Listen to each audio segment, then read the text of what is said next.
Souvent, quand je vais demander pendant mon premier appel de quoi tu penses avoir besoin pour réussir dans ton business, vous me donnez une réponse qui n'est quasiment jamais la bonne réponse. Je m'explique. Parfois, vous allez pouvoir me dire, je pense que j'ai besoin de visibilité. Pourquoi? Parce que s'il était visible, je suis certaine que je ferais des ventes. Alors que quand bien même je te donnerai tous les outils nécessaires pour être visible, par exemple sur Instagram, eh bien il se peut que tu ne fasses toujours pas de vente. Pourquoi? Parce que la visibilité n'est pas réellement le problème que tu dois résoudre pour pouvoir faire tourner ton activité. Et la principale erreur que vous faites et qu'on a tous fait, c'est de se tromper de problème. Donc tu vas mettre ton attention, tes efforts et tes actions pour résoudre une chose qui au final ne t'apportera pas les résultats que tu veux puisque ce n'était pas le problème à traiter en priorité. Donc peut-être qu'aujourd'hui tu ne fais pas de vente, que tu as des appels de vente ou que tu vends avec un lien en bio qui va mettre en avant ton produit numérique. Il se peut que tu me dises oui mais c'est à cause des clients, ils veulent pas acheter, ils me disent qu'ils sont pas prêts, etc., etc. Et en fait le vrai problème parfois c'est juste peut-être toi, comment tu as présenté la chose, c'est peut-être ton offre qui n'est pas bonne, qui ne donne pas envie, qui ne résout pas un vrai problème ou qui ne répond pas à un désir qu'on a vraiment. Et donc toi, tu vas placer ton attention sur autre chose. Tu vas reporter la faute sur un autre problème. Donc ça va te distraire du vrai problème que tu ne vas pas résoudre. Et c'est comme ça que un an peut passer, 2 ans, 3 ans, parce que tu ne seras pas concentré sur ton vrai problème. Donc maintenant, tu vas me dire, ok, comment reconnaître mon vrai problème?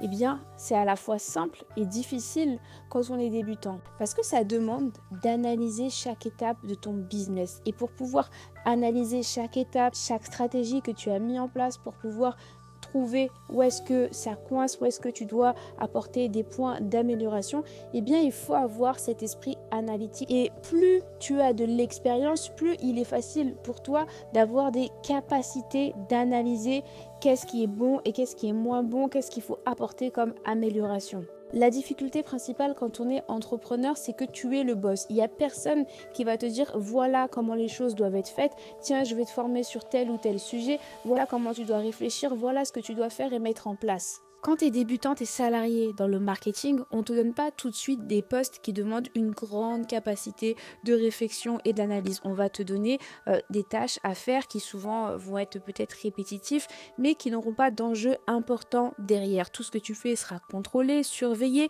et tu n'auras pas de grandes décisions à prendre. Pourquoi? Parce que ce sont les personnes qui ont beaucoup plus d'expérience, qui ont ce recul pour pouvoir analyser une situation et être en mesure de prendre les bonnes décisions tout simplement, que ce soit pour redresser le bateau ou pour aller encore plus loin, encore plus vite. Donc je te dis ça pour te rappeler l'importance d'analyser ta situation, tes stratégies, tes problématiques et les difficultés que tu rencontres en prenant du recul et idéalement avec un œil d'expert. Si tu n'as pas cette expertise, eh bien tu essayes de te former. Demander aux gens qui sont dans ce secteur-là d'apporter leur regard pour toi si tu veux gagner du temps. Parce que bien évidemment, tu peux le faire toute seule. Mais il faut prendre en compte que quand tu es débutante, tu ne passes pas d'expérimentée à experte du jour au lendemain. C'est comme dans le salariat. Parce que c'est l'expérience, parce que c'est l'apprentissage qui demande du temps, tout simplement.